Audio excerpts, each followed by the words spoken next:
Hold'em Masterclass numéro 35. Intimidé par une enchère totale. Dans le cadre des tactiques de bluff, nous allons voir un coup où le joueur attaque au flop en ouvrant un tapis et en possédant seulement une main potentielle. Semi-bluffer consiste à enchérir avec une main potentielle par opposition avec une main faite, c'est-à-dire au moins une paire. Cette Hold'em Masterclass vous est présentée par Oléastre, qui est un jeune professionnel français. Nous sommes le 6 mai 2004 au Casino Rio de Las Vegas pendant le championnat du monde WSOP. Nous sommes largement dans les places payées et les blindes sont de 1500-3000 avec des antés de 300. La moyenne des tapis est d'environ 250 000. Dans ce coup, nous sommes au WSOP de 2004. Greg Raymer se retrouve de grosses blindes à 3000, les blindes étant 1500-3000, et reçoit As-Valet assorti, qui est une main qui se situe au 12e rang parmi les 169 mains qu'on peut recevoir. Donc c'est une main à très fort potentiel, assez puissante, et à ce stade, il peut s'estimer devant les autres joueurs.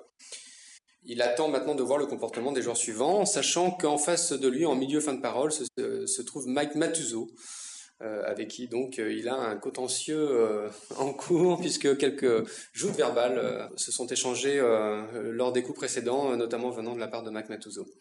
Greg Raymer est dans l'attente de voir le comportement des joueurs à parler après lui. Étant lui donc à ce moment-là pré-flop, le dernier de parole. Donc la meilleure position avant le flop, c'est donc d'être à la grosse blinde puisqu'on prend les informations et les intentions de jeu de tous les joueurs.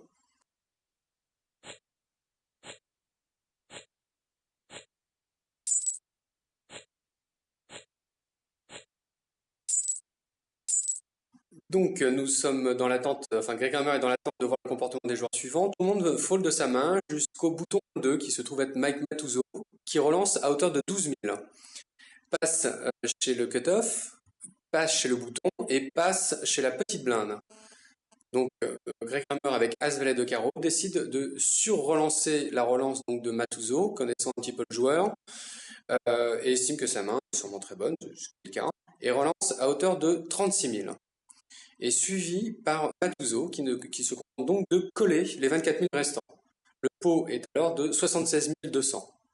Donc là, analysons un petit peu la surrelance de Greg Raymer avec As-Valet. As-Valet est évidemment même assorti par As-Dame As-Roi.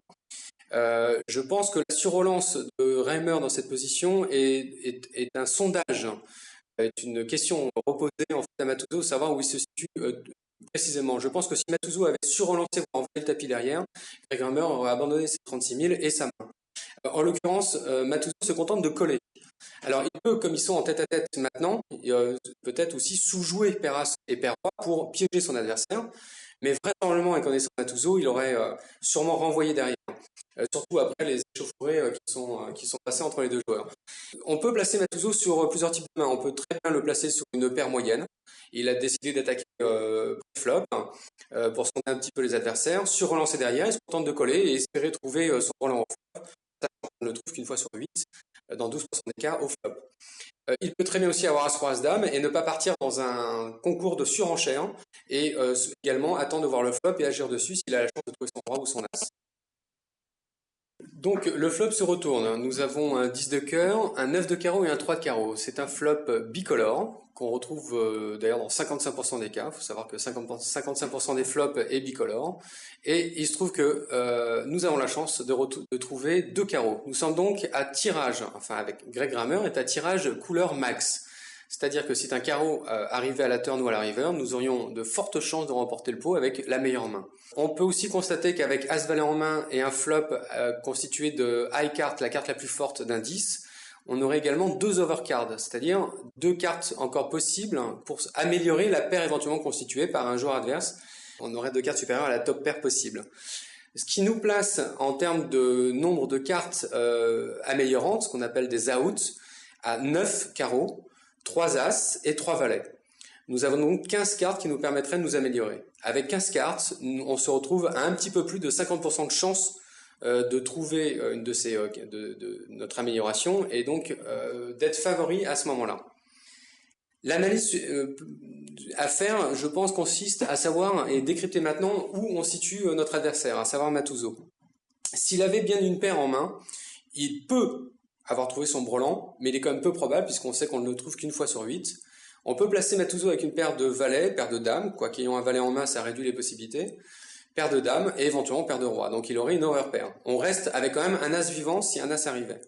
Il peut aussi avoir une paire inférieure au 9, donc savoir une paire de 8, paire de 7, paire de 6 éventuellement. Le comportement pré-flop et d'avoir collé la surrelance de Reimer serait tout à fait légitime avec une paire moyenne. À ce moment-là, on peut donc vraiment compter sur As-Valet et le tirage couleur. Mais Matuzo peut aussi avoir As-Roi, As-Dame, auquel cas notre As serait mort, puisqu'il améliorerait donc la main de Matuzo, la nôtre également, mais avec le kicker supérieur à notre valet, donnerait Matuzo favori. Donc, il ne nous reste plus qu'en overcard, éventuellement, dans le cas de figure où Matuzo aurait As-Roi, As-Dame, le valet. Je pense que le raisonnement est le suivant. On part avec 9 carreaux améliorants et au moins une overcard. Donc on se retrouve avec 12 cartes améliorantes. On n'est pas loin des 50% quand même de chance de s'améliorer. Et je pense que maintenant, Greg Reimer se dit, le pot est à moi. Et ayant en plus l'avantage de parler en premier, donc l'initiative, il faut qu'il saisisse l'occasion maintenant de mettre la main sur le pot en faisant une très forte relance. Voire peut-être même de décourager totalement son adversaire de bluffer, c'est-à-dire qu'en faisant une ouverture pas suffisamment forte, laisserait une porte ouverte à Matuzo de renvoyer le tapis derrière. La meilleure façon de décourager son adversaire à ce moment-là, c'est peut-être à ce moment-là d'envoyer le tapis. Donc, la parole est donc à Reimer, qui est en début de parole, et décide donc d'envoyer son tapis 240 700, alors que le pot est constitué de 76 000. C'est un énorme overbet, puisqu'il est de 3 à 4 fois la hauteur du pot, et très décourageant, puisqu'en fait, la seule main maintenant qui permettrait à un adversaire de payer, même si c'est un overbet, ce serait d'avoir un brelan en main. Autrement, il me paraît très difficile avec autant de payer, mais avec la top pair, en imaginant que Matuzo est éventuellement As-10, il est très difficile de payer avec top pair et un As-kicker, sachant qu'à ce moment-là, il n'y a pas de quinte possible, mais que des tirages, pas de couleur possible et que des tirages. Greg Reimer, de toute évidence, n'a pas envie de laisser une carte gratuite, enfin une carte à Matuzo. Il n'a pas non plus envie que Matuzo paye, mais cela dit, ça reste un coup impayable à moins d'avoir brelan 10 ou brelan 9. Donc Reimer ouvre donc à tapis, et Matuzo, à l'étonnement, paye le tapis de Reimer. Donc là, sans connaître la main de Matuzo, on ne peut le voir qu'avec un brelan 10 ou un brelan 9, donc il a bien une paire moyenne en main. Et il a trouvé son brelan au flop, je vois que ça. Donc Matuzo paye le tapis, 240 000, le pot est alors de 557 600, ce qui placerait le gagnant de ce pot en très très bonne posture pour la suite du tournoi, et voire même accéder à la table finale.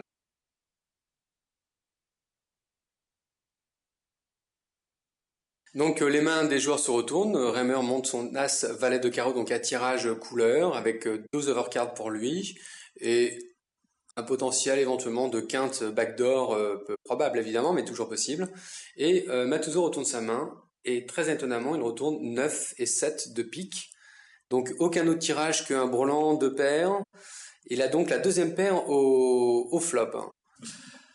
Donc collé avec la deuxième paire au flop, un tapis de 240 000 quand le pot n'est que de 76 000, de toute évidence, il n'a pas cru Reimer, ou ne l'a vu que sur un tirage, ou éventuellement vu le comportement de Reimer pré-flop, donc avec une sur-relance, avec As-Roi ou As-Dame en main, pas forcément assorti, et donc pas à carreau, et donc pensait être devant à ce moment-là, ce qui n'est pas complètement faux, puisque pour l'instant Reimer doit quand même s'améliorer pour gagner le coup, mais payer avec la deuxième paire et un 7 kicker, c'est quand même assez gonflé.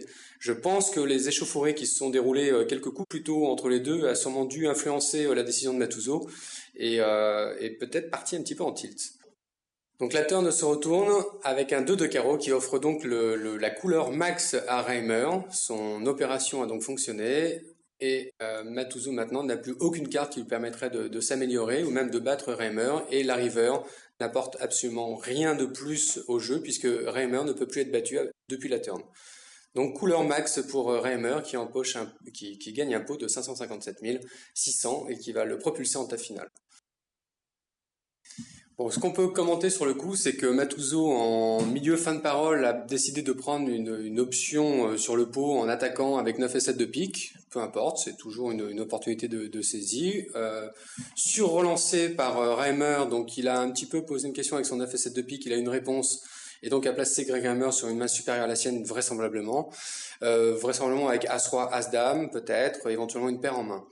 Ce qui est très étonnant dans la suite du coup, c'est qu'avec en trouvant simplement la deuxième paire au flop, Matuzo s'est cru supérieur à Reimer, qui à aucun moment ne l'a envisagé avec une paire supérieure, une overpair, paire de valet, paire de dame en main, avec As-10, avec As-9 éventuellement, voire 10 et 9 assortis, pourquoi pas, et donc a cru dur comme fer à sa paire de 9. C'est assez incompréhensible, et surtout d'avoir eu un tapis de départ qui était à plus de 350 000 pour finalement se retrouver à 117 000 et sûrement plus en tilt qu'il ne l'était déjà avant ce coup.